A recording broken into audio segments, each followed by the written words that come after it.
Good morning and welcome to Waking Wellness.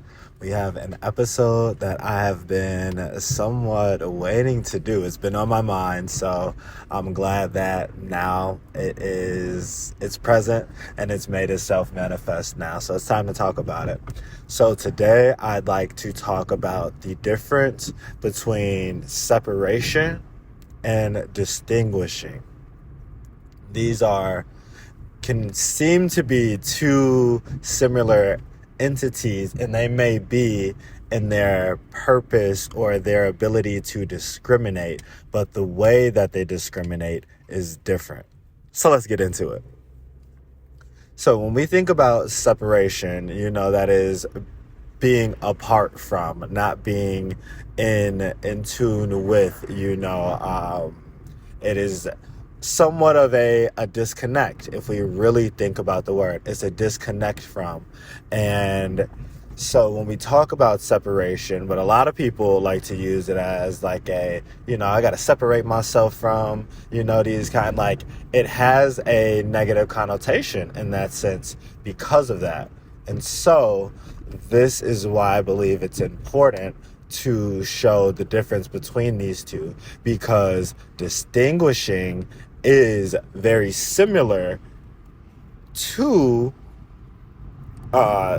its cousin in a sense, separation, but distinguishing is a little bit different in the sense that distinguishing reminds you that although we may be seemingly separate, we are still a part of. What distinguishing really allows us to see and understand is uniqueness.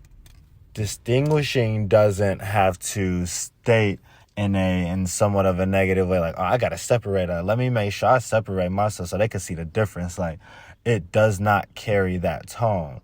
It carries that tone, but in a more empowered sense, while not focusing on others that it doesn't want to be like, or is downplaying or judging, or just any kind of way of being. Distinguishing allows us to say, this is who I am, and I am as I am. And what really just gave me the inspiration to go and do this episode right now was I saw a poster that said, you were created to create. And that instantly, it just put in my mind, like, man, it reminded me of the conversation I have with myself sometimes, that there is nobody else that can do what I'm meant to do. And that's not in that physical sense, although that still does partially hold true. But it's in a sense of, there is not another being that can do what I meant. Like, we could think about like a Michael Jordan and go, oh yeah, nobody will ever play like Michael, but let's just say there was a clone creator. You know how AI is moving right now. Like, let's just say there was a clone created and could do every single thing exactly like how he did it.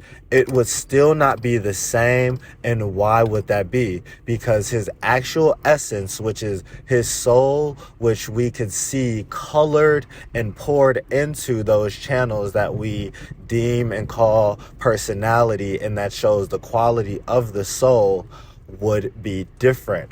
That clone, and that's why all the movies from back in the day, when it comes to cloning, it always gets into showing that cloning, the issue with it is it misses its essence trying to copy God. It cannot capture or withhold the essence, which is the soul. It was created with. And so we get to see that the true difference between separation and distinguishing is the distinguished being, or the distinguished soul, understands that it is distinguished because of the quality of its personality, and so, or of its soul. And so it exuberates, or it shows this and puts this on display by manifesting its soul in everything that it does. That's when we see greatness. That's when we see genius. And that's why every being does have this and has the capacity to not only access this, but also to put that out into the world. And then others can go, oh my God, they're a genius. They made something that may have seemed so ordinary. I said, and I wrote this down when I got this as a download, that it is great people that make normal things look extraordinary. Like Michael Jordan made basketball look so extraordinary. Like there are chefs that do this. And I don't want to name just those people that that come to mind and make it seem like, oh, they're the only ones in their lane, because there are people every day that none of us have heard of that do this same thing and let their genius shine, whether or not they are on a platform that we call, large or global, or that just signifies that it's of importance. Because when we do this on this level, whether or not it's broadcasted or televised, to that large number, like I said, or just broadcasted or televised, it makes it seem like it's more important somehow, but actually the importance lies in understanding that we're meant to do that regardless if there's a camera on us or whether there's 1,000 people, the whole world watching us, or no one, and it's just us and ourselves, because that is where real creativity lives. That is where essence is. That is what essence actually is. And that is how, again, I keep talking about growth. I keep talking about conscious evolution and about the plan manifesting and about us becoming our best selves and about soul connection.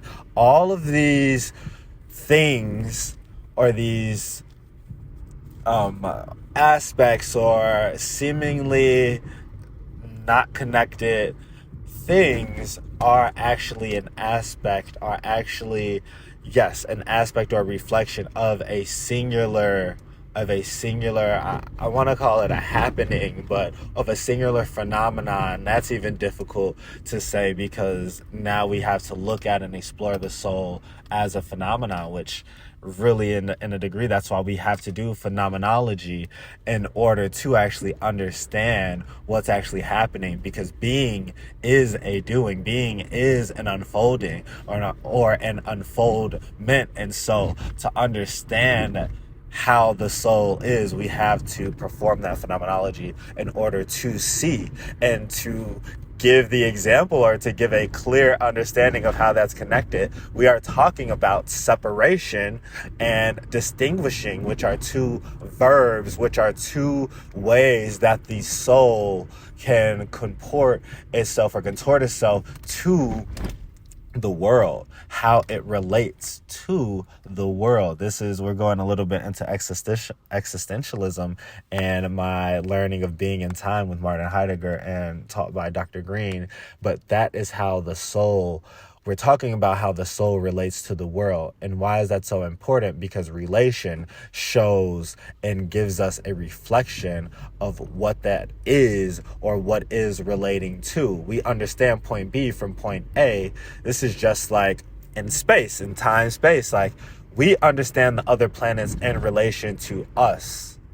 And so to understand the soul, we have to understand our relation to the other things that we comport ourselves to. And so why is that so important? We get deeper down to the essence of everything. And I'm going through this isn't even a semester's worth of knowledge or integration. This is actually a lifetime worth. It takes a very in-depth study of what I'm talking about, what seems so like, oh, of course, like, or some people may be like, how do those two relate? But for those that feel like, oh, of course, duh, like, that still, what I'm talking about takes a lifetime of meditation and of meditating on and actually living a lifestyle of integration and integrating these aspects which I am speaking on.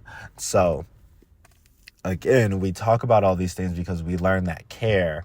A soul is, he calls it Dasein, and we're going to go into all this, but this is a being or an entity that cares, and it relates to its world through its cares. And so we can understand what a soul is and what really is of value and what is of importance to this soul by looking at its cares, because that is how it will relate to this world. If all you care about is let's just say like your addiction, then all you will see is that soul comporting itself to making sure it gets what it is addicted to.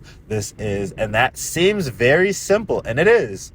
But when you can get down to the complexity of it and understand the nuances, which we may so easily and simply look over because it is so simple, then we can start working with real power. We can start claiming our power. We can start seeing how personal power works. We can start seeing how energy actually works and how it utilizes channels to actually go through, to express itself. That's what gets color. That's what shows us who and what we are. Why is this important? Because depending on what you care about, is going to show you, is going to open up and let you know how you relate to the world. Why is that important? Because again, depending on how you see your soul and depending on how you see the world, if you see it as something as nasty, grotesque, and not up to par, something that you're just cannot stand, then you will see a need to separate yourself from it. Understand me? Because now you care about making sure and showing that you are not of this nasty world. Okay?